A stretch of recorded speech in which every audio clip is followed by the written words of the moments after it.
Chapter 26. Kaeron exhaled a breath in the cold night air. He had made it. He had gone the entire day without tearing out his sister's eyes any time she had rolled them at him, nor had he gagged her for all of the sly remarks she had been making to his face. He didn't even strangle her to death for walking away from him when he was still talking to her. Time to celebrate. It was getting to be that time of the year again, where the weather gets colder, and for some reason, hell's freaks get it into their chunk of change brains that it's their fucking playtime here on this side of the rift. He strode down the same back alley he had the other night. The entrance was again busy with people coming and going from the food shop ran by an ex-assassin for the secret group of highly trained, highly effective, Fey hit squad that operate under the command of the Fey King, Nigel Lifeblood, the ruler of Valise, one of the only Fey kingdoms left after the War of the Phoenix had dropped their numbers dangerously low a decade ago. The smell of ramen and different spices assaulted Kaeron's sensitive nose, but years of training made it easy for him to ignore the overload, but still he focused on getting away from this side of the alley as soon as possible. The woman who owned the shop was someone Kaeron tended to stay away from. He had never met her or her team of overpowered murderous Fae before, but he had heard all the stories. A group of some of Solaris's most prolific, most psychotic killers. Bodies left up and down Solaris, half of their faces cut off, body parts 8. From what he heard, each member was more insane than the last, and their ex-boss, he heard, was the most crazy of them all. Their ex-boss, the shop owner. So, whenever he was down here in this unfortunate city, he was sure to avoid running into her. But Kaeron wasn't the type that people just ran into. Anyways. Surprisingly enough, however, overlooking some shady backroom dealings, this was one of the only legit businesses in the entire rat alley. The further down Kaeron went, he blew by powerful businessmen or women, high-ranking law enforcement agents or bounty hunters or prostitutes, or even just down bad bastards trying to escape their miserable lives if only for an hour, all entering businesses that didn't advertise what type of services they provide. Some people entered apartments, but nobody lived on the strip.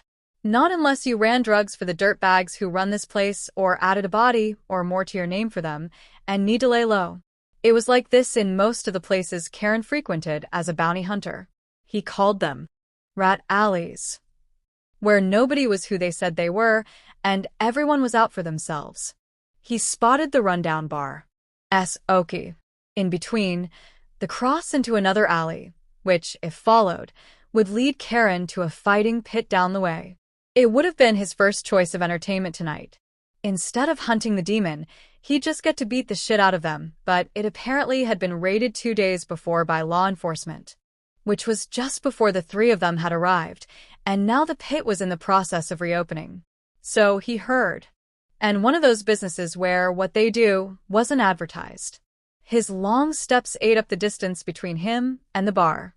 He walked with trained arrogance and swagger, the type that if he weren't in such a shit mood, would normally lead to him taking some girl with major daddy issues home and rocking her fucking world until she couldn't see straight in the morning. But not tonight. Tonight, he needed a different kind of release. He grabbed the rusty handle and flung the wooden door open. It collided with the wall with a loud crack. And a few heads looked his way, including the young owner, Draxo, but all of them quickly looked away, out of fear or disinterest, who could say. But Draxo was staring at the door.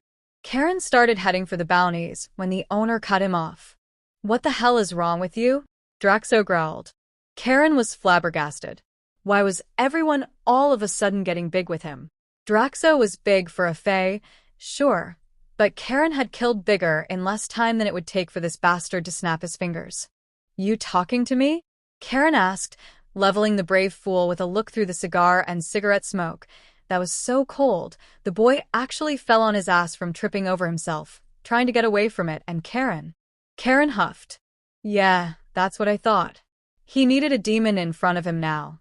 Before he started using these ungrateful, stuck-up, little, "Get me the highest bounty you got and a bottle of rum on the house.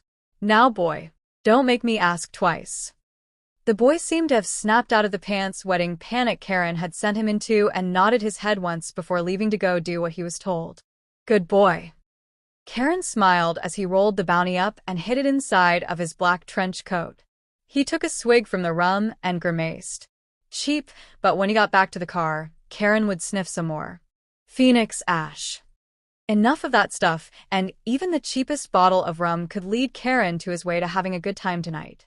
The owner boy's face contorted, and Kaeron could basically hear the retorts that he was biting down on, and it made Kaeron's smile a little bigger. He had already wasted enough time, though. He was now off, headed for another rich part of the city, to tear the throat out from another B-tier demon, with a bottle of rum and enough drugs in his system to put down a large herd of buffalo. But not before catching sight of someone familiar, and his heart hit the fucking floor. He hadn't heard from her in a year. Something pricked at his eyes as he forced himself to move and was in front of the girl in an instant. Kaeron? She exclaimed, shaking her head, a look of horror on her face.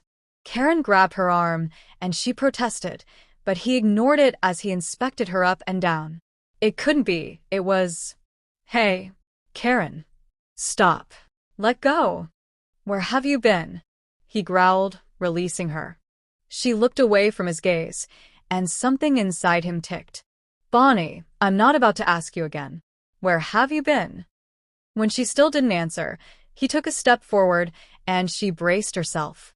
Idiot. He sighed. Tell me, or don't tell me. It's whatever. I'm just surprised you weren't kidnapped and sold off. A dragon shifter, even one as fragile as you would make somebody a very rich man. She looked up at him, and her eyes softened before she stopped looking at him and started nervously looking around. Let's take this somewhere else, she said, and he saw a hardness to her now that he had never seen before and even a few scars. The girl he remembered was naive and weak, but the girl in front of him. Lead the way. So? Are you going to tell me why you're acting like we're being followed? Kaeron finally asked after following her to the door in the back that opened to a small alley, and from there, she took them down a path Kaeron had never been down before. The first thing that came to mind when they got further into the network of alleys was the rats. Rat this, rat there, rat that, rat shit, rat piss, they were everywhere. There was also the lack of people, but that feeling of being watched. All of the windows were boarded up, as to be expected from such a shady place. Old blood stained one of the streets, and Kaeron wondered where law enforcement was when that happened. He would bet that it was somebody who got in the way of one of these bastards, and the oh-so-lawful Fae task force just happened not to see a thing. Or maybe you're going to finally answer my question about where you've been the last year? He growled. He was just about done with her not answering him. She stopped for a moment, and her scent told him that she got the point. Fine, but we have to keep moving. He nodded his agreement, and they continued on. She stole from me. A familiar voice spoke from the shadows in front of them. Kaeron froze. You didn't. A high beam light flashed the entire alley, and Kaeron had to close his eyes. Drafin loved to make an entrance. He wasn't alone, neither.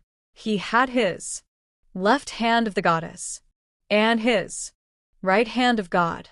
His two most loyal members, and two of the most powerful. Kaeron spat. I see how far friendship gets you, Logan. The right hand didn't stir. Drafin smiled. A twisted way for three old friends to reunite. One friend is here to kill the other, and the third friend can do nothing but sit and watch, unless. Tell me who the girl is. I don't belong to you, Bonnie cried. Kaeron looked from her to Drafin. What does that mean? Kaeron asked, purposely avoiding the question. Drafin smiled, revealing parts of his fangs. She wanted to fuck one of Vigor's 3 scepters. I told her no, and so she went behind my back and tried to run away with the cretin. Drafin's calm demeanor was how Kaeron knew things were bad and quickly headed for worse. She is my property. I took her in from that gambling-addicted father of hers, and that slut of a mother. I brought her into Hell's Advocate. My home, my family. Which makes you mine, Bonnie, and you tried to give what is mine to somebody else. You stole from me, Bonnie, and I can't let that go. I hope you understand. Right hand. Kill her. That's not true. We love each other. She bit out, shocking Kaeron by stepping from behind him, already shifted and ready to fight. Draven's right hand, aka Logan Ronan, stepped up, a bamboo hat with a white veil hiding his face, but Kaeron didn't need to see it to know the smirk that was plastered all over his nerdy face from getting to service his master. I take no pleasure in this. Logan spoke low, yet it still carried across to them with no problems. I will make it quick and painless if you let me. Fuck you, Logan. She spat. Hey, Bonnie. Catch. She turned just in time to catch the atrium daggers Kaeron had tossed at her. It's not much. He shrugged. She looked at the offering for a moment and then lifted her head to match his look and laughed. It's not much, you say? You damn right, it's not. Against the sharpest blade in hell, Logan the executor. It might as well be toilet paper. But thanks anyways, and Kaeron, out of the three of us, it was always you. You have the potential to change the world someday, maybe in a way that I can't even begin to explain right here. But it's up to you, Kaeron. When I heard you were actually able to loosen the leash a bit, I felt inspired to try it myself, and I wouldn't take it back for the world. What an idiot. Kaeron spat, but she didn't react. Is that why you did this? Freedom, especially the freedom you think I have, is nothing more than an illusion. She smiled and turned her attention to Logan, who was now holding his gold and black single-edged katana he called Soul Collector. I knew you would say that. You don't know it now, but you are free. You just have to believe it more. And with that, she charged at Logan, who met her attack head-on, avoiding her strike, and in one counter move, he cut off her head. Kaeron stood there, emotionless as her head glided a few feet in the air, landing and rolling until it finally stopped in front of Karen's feet. Don't make me have to teach you a similar lesson, Kaeron, Draven said, turning his back to Kaeron. I will get my answers, and they had better come from you. The high beam disappeared, and Kaeron lost sight of the left hand and Draven, leaving Kaeron and Logan standing in silence. Coward, Logan said before disappearing to catch up with his master. Kaeron was now alone. Who's there? Kaeron jumped, searching the blackness behind him. His high had been completely killed, but the phoenix ash was still in his blood, making it difficult to see. A figure appeared and came close enough for Kaeron to see. It was a man, and his hands were up. I would like to avoid a fight if I can. Fire breather. Kaeron growled. So you know me, and yet you're dumb enough to sneak up on me. You got a death wish, or something. Something like that. I just want to know where Lillian is. Something in Kaeron ticked, and then snapped. Lex couldn't help that feeling that Kaeron was in trouble. It was gnawing at her insides like a cannibal, and there was a voice that was screaming in her head that he needed her. You know that this six-sibling sense thing better be freaking right because I was just about to get into the bat. Somewhere, something exploded, followed up by an earth shake that rocked the room. They looked at each other with quickly rising realization, filling their horrified gazes. Kaeron was in trouble or causing it.